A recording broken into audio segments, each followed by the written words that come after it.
বাংলাদেশে গত 15 মাসে যে একটি অর্থনৈতিক এবং মানবিক চরম বিপর্যয় হয়েছে, এই দেশটা আর আসলে বাংলাদেশের মানুষের নিয়ন্ত্রণে নেই। আইন শৃঙ্খলা, বাক স্বাধীনতা, গণতন্ত্র সেগুলো তো অনেক দূরের বিষয়। আপনি বেশ কয়েকটি প্রসঙ্গ তুলে ধরেছেন। আমি আমাদের এই অনুষ্ঠানটি দেখছেন, আমি সবাইকে ধন্যবাদ জানাচ্ছি, কৃতজ্ঞতা জানাচ্ছি। বাংলাদেশের মানুষ, দেশে এবং দেশের বাইরে যারা আছে, মুক্তিযুদ্ধের পক্ষের শক্তি, সুস্থ বিবেকবান নাগরিক, আওয়ামী লীগের নেতাকর্মী, অঙ্গ সহযোগী সংগঠনের নেতাকর্মী এবং মুক্তবুদ্ধির চর্চা এবং মুক্তিযুদ্ধের চেতনাকে যারা ধারণ করেন, এই মুক্তিযুদ্ধের চেতনা, মুক্তিযুদ্ধকে এই অবৈধ ফ্যাসিস্ট ইউনূস যেভাবে মুক্তিযুদ্ধের বিরুদ্ধে, মুক্তিযুদ্ধের চেতনার বিরুদ্ধে, মুক্তিযোদ্ধাদের বিরুদ্ধে উঠে পড়ে লেগেছে, এবং সেই পাকিস্তান, যে পাকিস্তান আমাদেরকে দীর্ঘদিন শোষণ করেছে, শাসন করেছে, যাদের সঙ্গে আমরা আন্দোলন, লড়াই, সংগ্রাম করে আমরা আমাদের ভাষার অধিকার নিয়েছি, আমাদের দেশটাকে স্বাধীন করেছি, এবং মহান মুক্তিযুদ্ধ একটি রক্তাক্ত সংগ্রামের মধ্য দিয়ে আমরা দেশটাকে স্বাধীন করেছি। আমরা হয়তো মুক্তিযুদ্ধ পরবর্তী প্রজন্ম বা মুক্তিযুদ্ধের সময় আমাদের যাদের যুদ্ধে যাওয়ার সৌভাগ্য হয় নাই, সুযোগ হয় নাই, আমরা সেই গৌরবোজ্জ্বল অধ্যায়ের অংশগ্রহণ করতে পারি না, কিন্তু আজ বা আগামী দিনে যারা আমরা মুক্তিযুদ্ধের চেতনার পক্ষে থাকবো, আমি বিশ্বাস করি আমরা সরাসরি সেই মহান মুক্তিযুদ্ধে, মুক্তি সংগ্রামে, স্বাধীনতা যুদ্ধে অংশগ্রহণ করতে না পারলেও, মুক্তিযোদ্ধা হতে না পারলেও, মুক্তিযুদ্ধের পক্ষের নাগরিক হিসাবে, একজন মানুষ হিসাবে আমরা এই গর্ব বা অহংকার করতে পারি, এবং সেটা আমরা করতে চাই।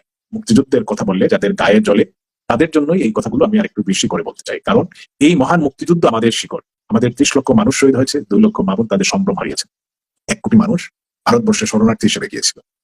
এই যে 9 মাসে আমাদের দেশের মানুষ যে কষ্ট করেছে, যা যা ঘটেছে, আজ প্রত্যেকটা বিষয়ের পুনরাবৃত্তি হচ্ছে। আজকেও অবলীলায় মুক্তিযুদ্ধের পক্ষের মানুষকে হত্যা করা হচ্ছে, মব তৈরি করা হচ্ছে, আজকে আমাদের দেশে মা বোনদেরকে ধর্ষণ করা হচ্ছে। তিনি মুক্তিযুদ্ধের পক্ষের না বিপক্ষের বা নিরপেক্ষ, সেই বিষয়গুলো বিবেচনায় নেই। নারীরা আজ বাংলাদেশে নিরাপদ নয়। শুধু নারী কেন, কোনো মানুষই আজকে বাংলাদেশে নিরাপদ নয়। আপনি একজন মুক্তিযোদ্ধার কথা বলেছেন, কত শত মানুষকে মব তৈরি করে হত্যা করা হয়েছে, কত হাজার পুলিশ সদস্যকে 5ই আগস্টের পর থেকে 450টি থানায় যে অগ্নিসংযোগ, লুটপাট, অস্ত্র নেওয়া হলো, খুন করা হলো, আগুন দেওয়া হলো, অন্তঃসত্ত্বা পুলিশ সদস্যরাও কিন্তু তাদের সেই মব সন্ত্রাস থেকে রক্ষা পান। এবং আমাদের 60 জনের বেশি আওয়ামী লীগের নেতাকর্মী কারাগারে বিনা চিকিৎসায় বা পরিকল্পিতভাবে তাদেরকে হত্যা করা হয়েছে, এবং বাকি নির্যাতনগুলোর কথা নাই বললাম। তো এই ধারাবাহিকভাবে গত 15 মাসে ইউনূসের অবৈধ এবং তার এই যে মবের সরকার, ফ্যাসিস্ট সরকার, খুনি সরকার, ধর্ষক সরকার, কারণ যারা দেশের মানুষের নিরাপত্তা দিতে পারে না, আইন শৃঙ্খলা ঠিক রাখতে পারে না, অবৈধ অস্ত্র উদ্ধার করতে পারে না, দর্শকদের শাস্তি নিশ্চিত করতে পারে না, এই গত 15 মাসে প্রায় 750-র বেশি লাশ শুধু নদীতে, পুকুরে, ডুবায় পাওয়া গিয়েছে। 750 লাশ যদি এই 15 মাসে পাওয়া গিয়ে থাকে, প্রত্যেক মাসে কতটি লাশ ইউনূস আমাদেরকে উপহার দিয়েছে।